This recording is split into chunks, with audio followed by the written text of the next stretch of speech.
સાહેબ પત્ની એવી હોય, કાર્યેષુ મંત્રી ભોજ્યેષુ માતા. પતિ જમવા બેહે ને એટલે માં બની અને એને જમાડે. ભોજ્યેષુ માતા, ભોજનમાં માં બની જાય અને ઘરનો ને પોતાનો ધંધાનો વહીવટમાં મંત્રી બની જાય.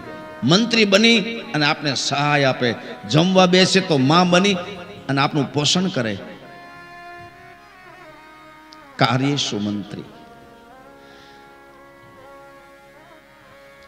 જ્યારે જ્યારે પુરુષ હાયરો છે ત્યારે સ્ત્રી શક્તિ બનીને બાજુમાં ઊભી છે અને સ્ત્રીના સહાય વિના જગતમાં કોઈ પુરુષને સફળતા મળી નથી અને મળશે પણ નહીં.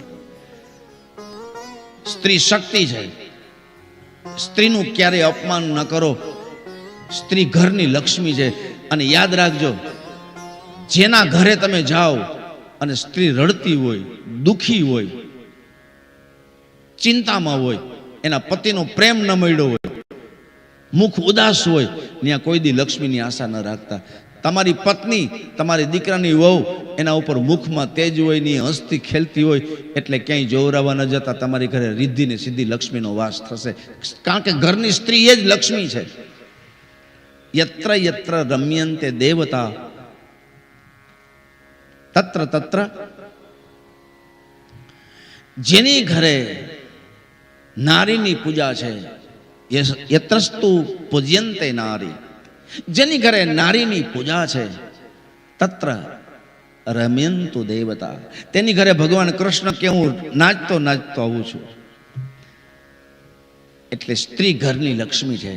એનું ખૂબ સન્માન કરવું, એનો આદર કરવો. શાસ્ત્રોમાં તો એમ કીધું એની પૂજા કરવી, પણ આપણે બધા પુરુષની જાત એટલી બધી અક્કડ એટલે પૂજા તો ન કરી શકીએ, પણ એટલું તો જરૂર કરવું, એનું સન્માન કરવું. એ પૂજા જ બરોબર છે. પત્નીને આદર આપવો, સન્માન કરવું. એને એમ ન કહેવું કે છાનું મુની બેસ, તને શું ખબર પડે, એવું બોલીને એનું અપમાન ન કરવું. એ છે ને એને કાંઈ ખબર નથી પડતી ને એટલે જ હાયલું છે.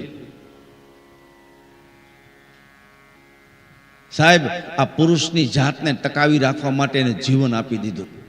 એને સંતાનો આપ્યા, એને આ ઘર બનાવવામાં મદદ કરી, એને આપણું પાલન પોષણ કર્યું. આપને સવારમાં રસોઈ બનાવી દીધી, બપોરે રસોઈ બનાવી દીધી, સાંજે રસોઈ બનાવી દીધી, આપણા કપડાં ધોયા, આપણે ચા બનાવી દીધી, આપણે નાસ્તો બનાવ્યો, આપણે હર મુસીબતમાં એને આપણી સેવા કરી, સ્ટ્રગલ કર્યું. આપણા દુઃખમય રેડી, આપણા સુખમય હૈસી, આપણા ધાર્મિક કાર્યમાં ટેકો દીધો, આપણા દુઃખમાં ખંભો મિલાવી અને ઊભી રહી. અને આની આપને કદર ન થાય સ્વાભાવિક છે, પણ કદર ત્યારે થાય જેની ઘરવાળી વહી ગઈ હોય ને એને પૂજજો. જેની પત્ની મૃત્યુ પામી છે, પછી જીવન કેટલું બધું દોયલું છે, એવા કોક ભાંગેલાને પૂછો કે પત્નીનો વિયોગ શું છે અને પત્નીનું દુઃખ શું છે. એટલે તો પત્નીના મૃત્યુ પછી પતિ જાજીવ જીવતા જ નથી, લગભગ 2-5 વર્ષ તો માન કાઢે. મને એક પ્રસંગ બહુ ગમે એટલે 2 લીટીનો ખાલી કહી દઉં.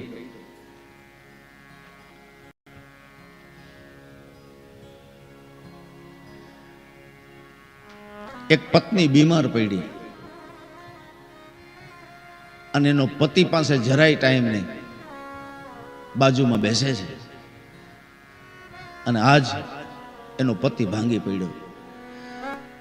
આમ એક બીજો પ્રસંગ છે કે ભલે પતિ બતાવી ન શકે પણ પત્ની પ્રત્યે આદર બહુ હોય, પણ પુરુષની જાતને બતાવી ન શકે, બાકી આદર બહુ છે. એને આ બધી ખબર છે, આ બધી સમજણ છે, પણ કથાથી વિશેષ સમજણ આવે. બધા જ કાર્યો છોડી અને એનો પતિ એની પત્નીની પાસે બેસે છે અને કહે છે કે તારી જે ઈચ્છા હોય તે બોલ. સાહેબ, જિંદગી આખી તો સાથ દીધો, પત્નીએ જિંદગી આખી સાથ દીધો અને મૃત્યુની છેલ્લી ઘડીએ મારો પતિ ઢીલો ન પડે ને એટલે હાથમાં હાથ પકડીને એટલું કહે છે, મોરા ન પડતા. અને આ પહાડ જેવો, હિમાલય જેવો એનો પતિ મોરો પડી ગયો, ભાંગી ગયો. આંખમાં આંસુ ન લેવતા, મારો જવાનો સમય થઈ ગયો, હું પ્રેમથી જાઉં છું અને મને વિદાય આપો, બસ હું જાઉં છું. થોડીક ભલામણ કરતી ગઈ. આને દેવી કહેવાય. આપણે સ્ત્રીને શક્તિ કહીને માતાજી શું કામ કહી છે ખબર છે? સાંભળો. મૃત જીવન જીવતા તો જિંદગી આખી ટેકો ને સાથ દીધો, મર્યા પછી જે પરિવારનું ભલું કરતી જાય, બે કુળને તારતી જાય, એ પત્ની છે, એ દુર્ગા છે, એ શક્તિ છે. મૃત્યુની સમયે મારા મર્યા પછી જ્યાં હું પરણીને આવી છું મારા પિયરનું સારું થાય, અને જ્યાં મારું હું પરણીને આવ્યું છું મારું સાસરું છે એનું સારું થાય. મર્યા પછી જેનું ભલું કરતી જાય એ પત્ની છે. છેલ્લી ઘડીમાં એના પતિને કીધું કે મારા ગયા પછી છોકરાને કાંઈ કહેતા નહીં, મને વચન આપો, દીકરાને પ્રેમ કરજો, દીકરાની વહુને પ્રેમ કરજો.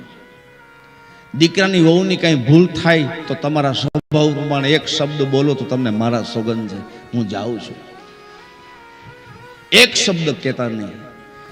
દીકરો જ્યારે ઢીલો પડી જાય અને એને મારી યાદ આવે ત્યારે બાજુમાં બેસાડી ખભા ઉપર તમારા મસ્તક રાખી અને મારા છોકરા ઉપર હાથ ન ફેરવો તો તમને મારા સોગંદ છે. વારે વારે ક્યારેક ક્યારેક દીકરાને ગલે લગાવીને કહેજો કે તું ઢીલો ન પડતો, હજી હું બાપ બેઠો છું, હજી હું બાપ બેઠો છું.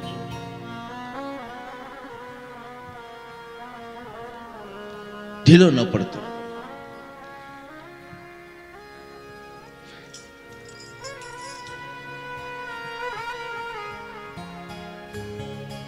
તું જરાઈ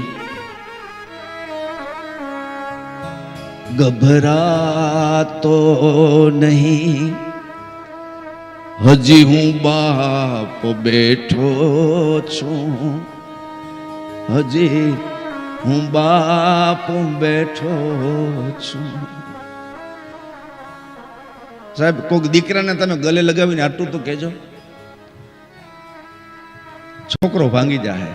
અને છોકરો 100 વર્ષ જીવશે. જેનો બાપ દીકરાને ગલે લગાવીને એટલું કહી દે, હજી હું બાપ બેઠો છું, હજી હું બાપ બેઠો છું. તું ચિંતા ન કરતો. ચિંતા તું કहीं કરીશ માં, હજી હું બાપ બેઠો છું, હજી હું બાપ બેઠો છું.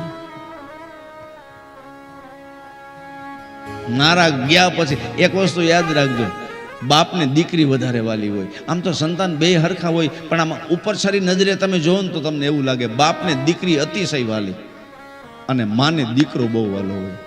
દીકરાના વાંક બધાય ઢાંકે અને એના બાપને ખબર ન પડવા દે. હવે તું ચિંતા ન કર, તાર પપ્પાને નહીં કહું, આ માં છે, માને દીકરો બે હદ વાલો અને બાપને દીકરી બે હદ વાલો.